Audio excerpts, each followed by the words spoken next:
Thank you for joining me again on Trend Track Customs. I'm Andrew Nadeau, and today I'm going to talk about kind of the gun that started it all.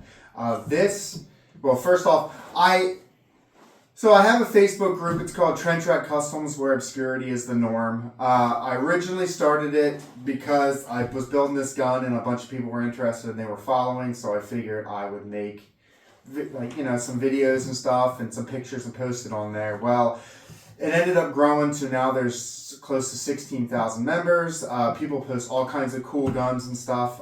Again, it's Facebook, Trend Track Customs, where obscurity is the norm. Just really cool builds. We do stuff. Obviously, I have this YouTube channel that I recently started putting stuff in.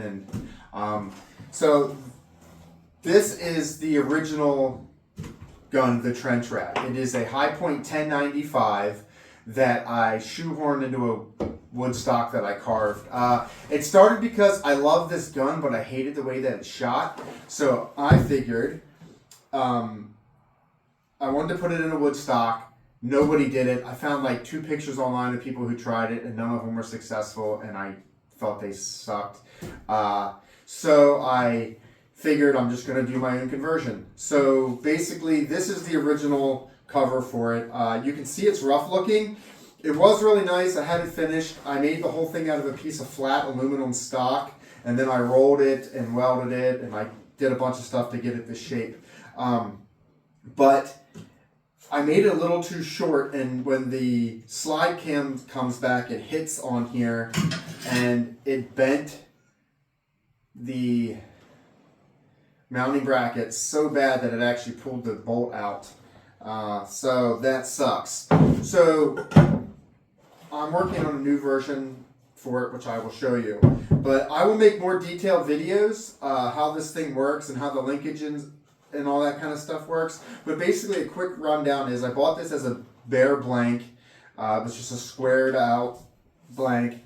I carved it down and I made it fit the High Point action. The trigger assembly is parts from a Mosin Nagant that I modified, and the trigger's from a Mosin.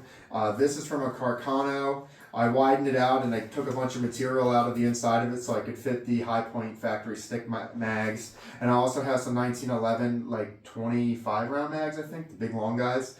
That works great for this. You can see the charging handle's temporary. I gotta put a different charging handle on it. But yeah, I mean, it fits in nice. You can see the normal trigger's up here. I built a linkage that moves it back like, I don't know, 6 inches, 7 inches. So that's how I get it in here. You can see, look, it's not loaded. It's not even assembled, but it's very handy. So basically what happened was, on this original cover, I had a NIDAR 47 and I had a Pacmir low swing scope mount on it. It was really accurate. I was shooting groundhogs out to 225 yards with this thing. And then it started to fall apart. First, I couldn't figure out why I wasn't getting any good groupings anymore, and it was shooting all over the place. And then I looked at it and saw that it was bent and all messed up. So this will be recycled back into another project. This is the new mount that I'm making for it. Kind of looks like a Hewitt rifle. I love the way the back of the Hewitts come, and kind of like the German helmets from like World War II. I always loved how they slope like that. So that's what I built this cover to kind of modify to make it look so it kind of matches that. So if you see when I did this cover, I made this little shroud here. I really like the way that looks, so I kind of replicated it on here. I still got a lot of metal work to do on here and finishing and paint and stuff. But the front sight, again, unloaded, nothing in it. The very front sight was actually the back sight hood on a SMLE. I cut it down. I cut it down, cut it in half, and then flipped it over, and then welded the ears back on, and then welded it on to the end of this. And then on here, it's screwed in the bottom, and it's countersunk, so I can put a bolt through and screw the bolt down, and then I can cut my top to be whatever sight I want for it. I do have a muzzle, it's a Call Valley linear compensator that goes on the front of this that I forgot to bring in here. So that goes all in the front. And then this mount's really easy. There's one screw here and there's two screws here. And these two screws sandwich this tight with the stock, and I mean, it will not drift. So this is the pack mirror low swing scope mount. These are really cool. They swing off to the side. Always loved the way they looked. So this will get mounted on, good Lord. Sorry, it's very slippery and it's cold in here. It's like 35 degrees. But this will get mounted on here then. And then I'm going to make, that'll flip off to the side, and I'm going to make a spring-loaded flip-up rear sight where I can hit a button and the rear sight pops up. So then you can have the rear sight too. It's not that heavy. Before, the aluminum cover is much lighter than this cover is. This aluminum cover with the scope and the NIDAR probably weighs what this one does. But what good is that if it's bent? Yeah, so this is the new cover. I mean, it's solid. It doesn't really flex. I'm going to make a couple more supports underneath here to strengthen it up a little bit. This was actually made out of exhaust pipe, but it fit perfect with what I wanted to do with it.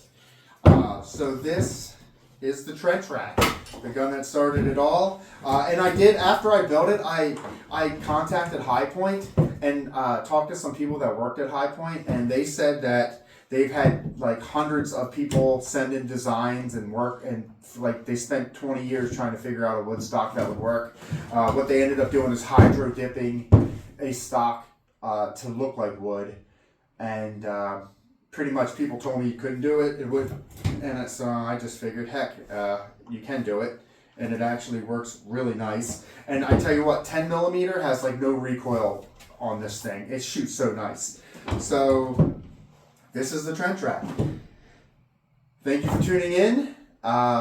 We'll be posting more videos as I finish this and build this. I got a lot of cool builds coming up, other cool High Point ones and some stuff. So thanks for tuning in. Please like and subscribe. I'm trying to get this channel growing. There's not a lot of channels anymore with people making weird guns. It's all kind of like, I don't know, the same old stuff. People blowing stuff up and all that, which, hey, don't get me wrong, that's cool. But all of like Nut and Fancy and a bunch of the people that used to do cool homemade stuff and all that, they're like gone on YouTube and stuff. So I'm trying to get this channel up so I can maybe do this full time and design some stuff. I also have stuff designed in the works that I want to eventually try to get into production if I can, including a PPS 43 Frankenstein with the High Point. So that should be a pretty cool video. So stay tuned, and I appreciate the support.